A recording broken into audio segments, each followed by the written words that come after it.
Good evening, viewers. Welcome to Power Sector News. Today's headlines: GAIL issues expression of interest to select partner to set up electrolyzer manufacturing facility. Hindustan Unilever Limited adopts 100% biofuels for its operations. Update on solar projects and tenders. Updates on electric vehicles. Coming to the details. The Gas Authority of India Limited has issued an expression of interest to select partners for setting up of an electrolyzer manufacturing facility to produce green hydrogen. GAIL intends to set up an electrolyzer manufacturing project by incorporating a special purpose vehicle or stock acquisition in an electrolyzer manufacturing company under operation or construction. In case of an equity partnership, GAIL will hold 26% equity in the said entity. The last date to submit bids is December 17, 2021.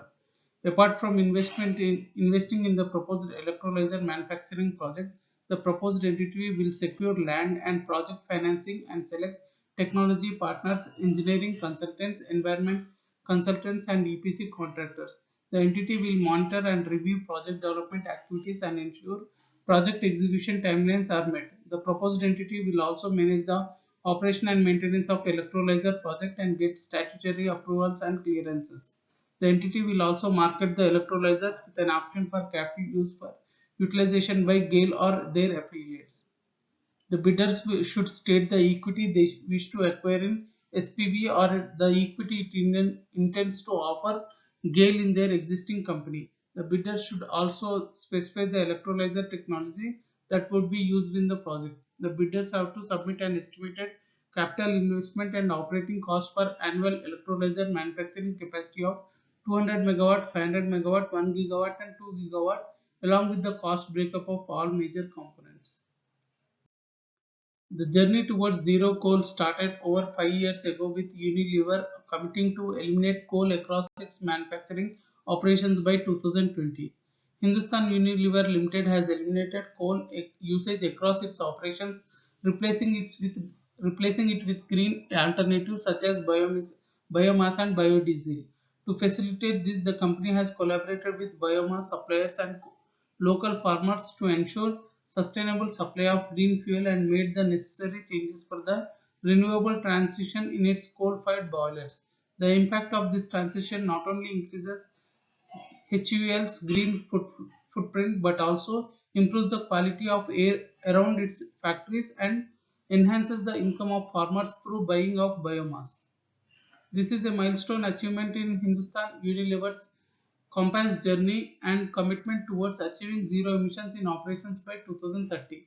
The company achieved its goals as committed and has now transitioned its three nutrition factories acquired as a part of GlaxoSmithKline Consumer Healthcare merger in April 2020 to zero coal.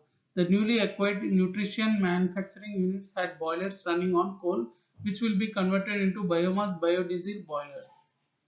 Hindustan Unilever's manufacturing units have already been operating with 100% renewable grid electricity since 2019 through on-site solar generation, off-site solar and wind generation, and hydro-based grid power purchase. The company's food and refreshment manufacturing unit in Nashik has onboarded three off-site wind turbine generators for captive consumption in addition to on-site solar photovoltaic plant. One of the Hindustan Unilever's largest home care plants found innovative solutions to eliminate coal usage, which has helped to achieve 3.5 crore rupees in fuel savings whilst reducing 4 million kgs of carbon dioxide emissions and increasing fuel efficiency as well.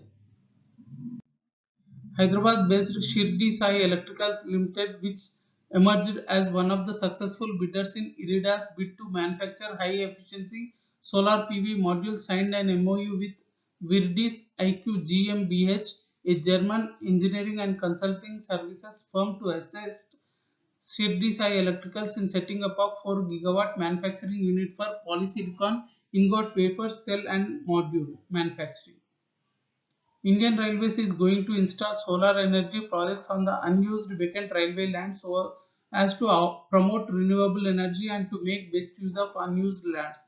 The total solar plants planned on railway land come to 70.7 megawatt. Ministry has planned to install 50 megawatt plant in Bhilai, 3 megawatt plant at Modern Coal Factory in Raebareli, 2 megawatt plant near Panipat in Haryana, 1.7 megawatt plant at Bina in Madhya Pradesh, and 15 megawatt plant at Nagpur in Maharashtra. The ministry is further planning to install solar power projects on its unused land in various other states based on techno-economic feasibility. Prime Minister Narendra Modi had earlier called for each state to have at least one such solar city. The Ministry of New and Renewable Energy has requested each state union territory to select at least one city to be developed as a solar city.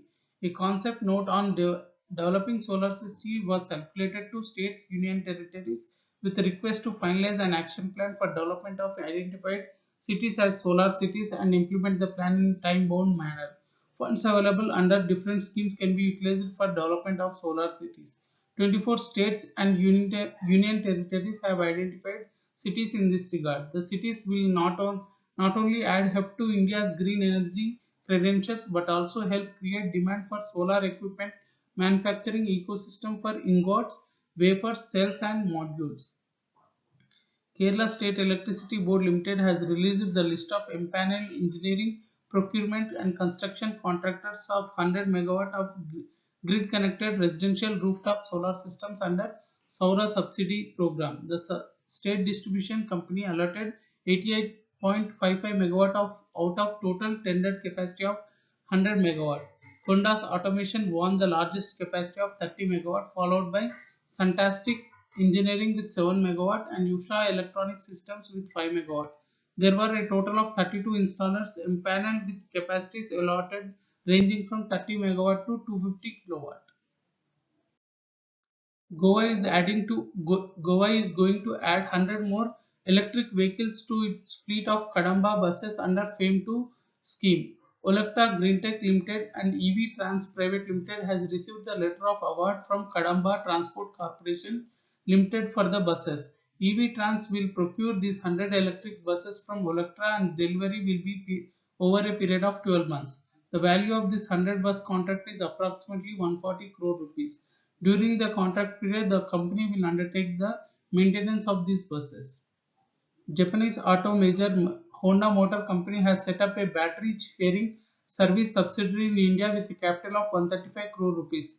The new subsidiary Honda Power Pack Energy India Limited will offer battery sharing service for small mobility, which will accelerate the penetration of electric vehicles and will also provide technical support to vehicle original equipment manufacturers. It is planned to start battery sharing service for electric e-auto rickshaws from the first half of 2022 in Bengaluru, Karnataka and expand operations in other Indian cities in a phased manner.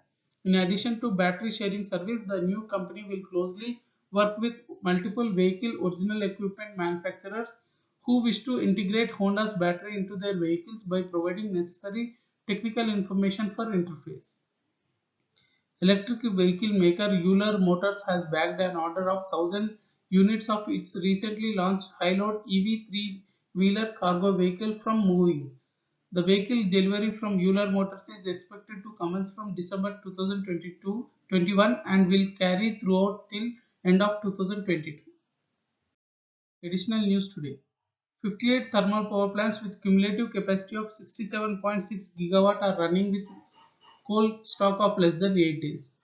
Government of India is considering enhancing the capability of Kudankulam nuclear power plant in the near future from 2000 megawatt to 6000 megawatt. Renew Power and Larsen & Turbo announced a partnership agreement to jointly develop, own, execute and operate green hydrogen projects. Government of India is considering a policy for takeover of stalled private hydro projects by PSUs like NTPC, NHPC and SJVN. Price discovery at Power Exchange. National Load Dispatch Center has scheduled 163.69 million units of power for tomorrow, cleared through Indian Energy Exchange. Coming to the price discovery details. Price discovered during night 2 rupees 25 paisa per unit. Price discovered during day 3 rupees 58 paisa per unit. Price discovered during evening 6 rupees 87 paisa per unit. Price discovered round the clock 4 rupees 26 paisa per unit. Weighted average price is 4 rupees 49 paisa per unit. There is no congestion for power transfer in the network and the prices are uniform in all the regions. In green day ahead market, 5.86 million units of volume cleared with a weighted average price of 3 rupees 89 paisa per unit. Thank you and good day.